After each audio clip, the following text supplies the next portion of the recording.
So how good is Leonidas Arcona on the arm wrestling table? Well, at least on the left arm, he's pretty good. Hello and welcome everyone, I'm Pradeep from Arm Wrestling News. Please like the video in advance and subscribe to the channel if you haven't already. So the UAL Ultimate Arm Wrestling event at Mr. Olympia on 17th of December is over, and the highlight of the event, well, there were more than one, but the main highlight for me was Leonidas Arcona competing there, just because of the fact that he's going to bring more eyes to arm wrestling than probably any other arm wrestler out there in that tournament. That's the only reason. Not that I'm a huge fan of his arm wrestling or something. Actually, I am, but this one is not for that reason. Leonidas Arcona competed in the left arm open pro division, and it was not a huge class. There were about 4 or 5 matches that he competed in, and if you watch his story, I recommend you to check them out before it is over. It is not available anymore.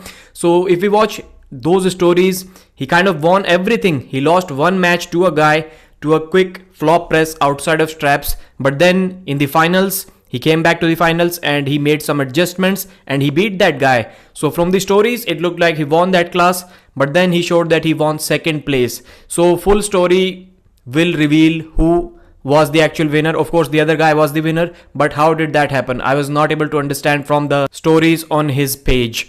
But he's a good arm wrestler on the left arm. He's only 24-25, weighs above 130 kilos, and he is focused. He's dedicated into arm wrestling.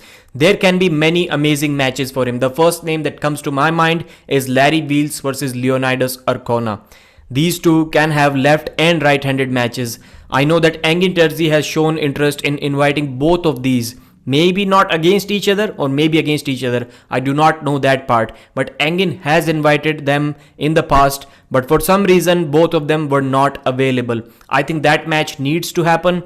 Either it happens at King of the Table or it happens at East versus West. I would not want this match to happen in a friendly match setting or something like Larry Wheels arm wrestles with Akimbo or Kyle Cummings or someone else.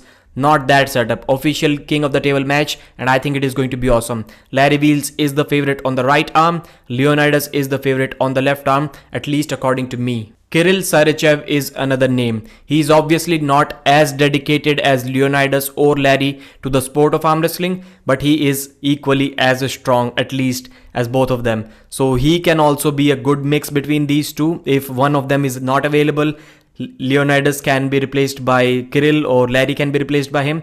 But Leonidas versus Larry or Kirill versus Larry, both of these can make a good East versus West match. That is going to be amazing as well. One of the other highlights was Artem Ternenko winning another super match against Mika. Artem is on a roll. He defeated Andre Shark. He defeated Jordan Sill. He got a pin over Coach Ray. He has been doing great things. I think he's one of the fastest rising arm wrestlers. One of the, not the, because there are many fastest rising arm wrestlers in USA like Adam Warzinski. So Artem is not on that level, but he's amazing. He started off as a good YouTuber, okay arm wrestler, but now he's slowly transitioning into that real arm wrestling world. He's messing with the elites now. So he's a great arm wrestler now. Well, okay YouTuber. But he's also a gem. Like, he's proving that he's valuable in the arm wrestling community, just like Coach Ray, just like Ryan Bowen. Because to be invited at stages like East versus West or even King of the Table, you need to provide more than one value if you're not an elite level arm wrestler, which these guys are, but they are not at the top. So Ryan Bowen can do great commentary. Coach Ray can do translations. He can do any work. He can do commentary. He can compete. He has a great YouTube channel. Same thing goes for Ryan Bowen. And now Artem is also slowly moving into that league. He's a great arm wrestler, can compete both on left and right. By the way, this match was left-handed. And now he can take great photos. It has always been his work in the past, but we saw he was great at East versus West event. So he's also a gem in the arm wrestling community.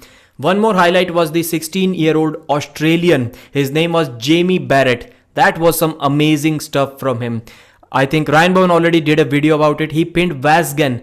Vazgen lives in USA and is a 3 times former WAF world champion.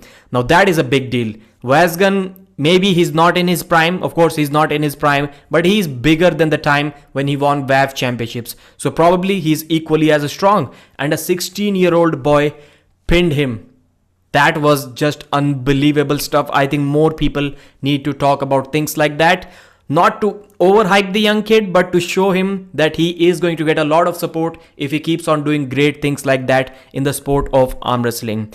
But Vazgen came back in the finals and he beat him in a long match. This is what I heard, in a long match.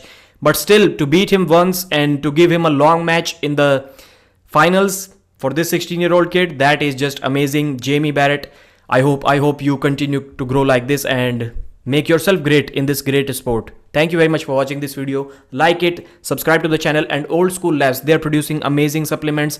I am using them myself every day.